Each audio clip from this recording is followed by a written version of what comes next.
மொத்த இந்தியாவும் கூத்துச்சு. ஆனா தமிழ்நாட்டில் இருக்கவங்க இதை பத்தி பேசவே மாட்டாங்களே. என்ன பண்ணிட்டு இருக்காங்க? கூட்டணி.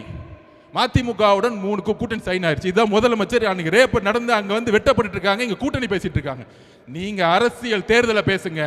நாங்கள் மக்கள் பிரச்சனையை பேசி பேசி பேசி பேசி மக்களோட போயிட்டு இருக்கோம். நீ 22 கட்சி கூட்டணி உருவாக்கு, 32 கூட்டணி உருவாக்க. ஆனா கூட்டணி கட்சி தலைவர் எல்லாம் கையை கட்டிக்கிட்டு மக்கள் பிரச்சனை பேசாம அமைதியா இருக்காங்க பாத்தியா? அங்கேயே அந்த எல்லா கட்சி தோழர்களும் தோத்துட்டாங்க. நீ 32 கட்சி வச்சுக்கோ, 42 கட்சி வச்சுக்கோங்க, தேர்தல் அரசியல் வெற்றி பெறவே முடியாது.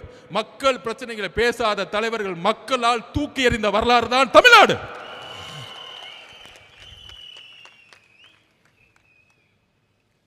அதுக்கப்புறம்